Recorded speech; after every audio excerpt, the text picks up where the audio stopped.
దేశంలో ప్రతిష్టాత్మకమైన వ్యూహాత్మకమైన జోజిలా టన్నెల్ నిర్మాణం చారిత్రాత్మక మైలురాయిని చేరుకుంది. టన్నెల్కు సంబంధించిన చివరి బ్రేక్ త్రూ బ్లాస్ట్ విజయవంతంగా పూర్తయింది. దశాబ్దాలుగా కశ్మీర్ లోయ, లద్దాఖ్ మధ్య ఏడాది పొడవునా రవాణా సౌకర్యం కల్పించాలనే కల సాకారానికి మరింత చేరువైంది. జోజిలా టన్నెల్ తుది తవ్వకం పనులను కేంద్ర మంత్రి నితిన్ గడ్కరీ సమక్షంలో అధికారులు విజయవంతంగా పూర్తి చేశారు. జమ్మూ కశ్మీర్లోని జోజిలా టన్నెల్ తుది బ్లాస్టింగ్ పూర్తయింది. లద్దాఖ్లోని మీనమార్గ్ వద్ద ఉన్న ఈ టన్నెల్ ఈస్ట్ పోర్టల్ దగ్గర కేంద్ర రోడ్డు రవాణా శాఖ మంత్రి నితిన్ గడ్కరీ రిమోట్ బటన్ నొక్కి తుది పేల్చివేత ప్రక్రియ చేపట్టారు. జమ్మూ కశ్మీర్ లెఫ్టినెంట్ గవర్నర్ మనోజ్ సిన్హా, ముఖ్యమంత్రి ఒమర్ అబ్దుల్లా ఈ కార్యక్రమంలో పాల్గొన్నారు. షెడ్యూల్ కంటే 6 నెలల ముందే ఈ బ్రేక్ త్రూ సాధించినట్లు NHIDCL తెలిపింది. సముద్ర మట్టానికి 11,578 అడుగుల రికార్డు ఎత్తులో నిర్మిస్తున్న జోజిలా టన్నెల్ ప్రపంచంలోనే పొడవైన సింగిల్ ట్యూబ్ ద్విముఖ రోడ్డు టన్నెల్ గా రికార్డు సృష్టించనుంది.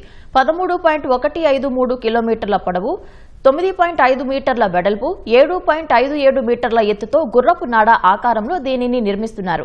శ్రీనగర్ లేహ్ జాతీయ రహదారిపై వ్యూహాత్మకంగా ఇది కీలకం కానుంది.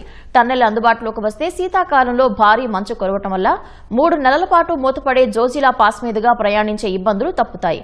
గతంలో గంటన్నర పట్టే ప్రయాణ సమయం కేవలం 15 నిమిషాలకు తగ్గిపోనుంది.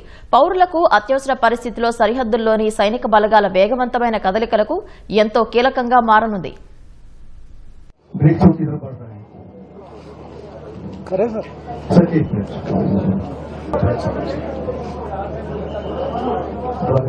हाँ हो गया हो गया।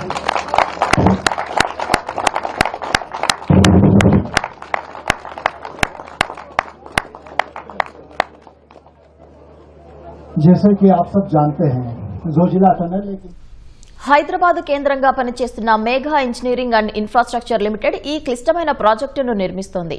హిమాలయాల్లోని కఠినమైన భౌగోళిక పరిస్థితులను అధిగమించడానికి ఇంజనీర్లు న్యూ ఆస్ట్రియన్ టన్నెలింగ్ మెథడ్ అనే అత్యాధునిక సాంకేతికతను ఉపయోగించారు. అప్రోచ్ రోడ్లు, వంతెనలతో కలిపి సోన్మార్గ్ నుంచి మీనామార్గ్ వరకు ఈ ప్రాజెక్టు 31 కిలోమీటర్ల పొడవుతోంది. ఇవాళ జరిపిన బ్లాస్టుతో టన్నెల్ నిర్మాణంలో 85% పనులు పూర్తయినట్లు అధికారులు తెలిపారు. టన్నెల్ లైనింగ్, గాలి, వెలుతురు వ్యవస్థలు, విద్యుత్ భద్రతా ఏర్పాట్లు పూర్తి చేసి 2 ఏళ్లలో అందుబాటులోకి తీసుకురానున్నట్లు పేర్కొన్నారు.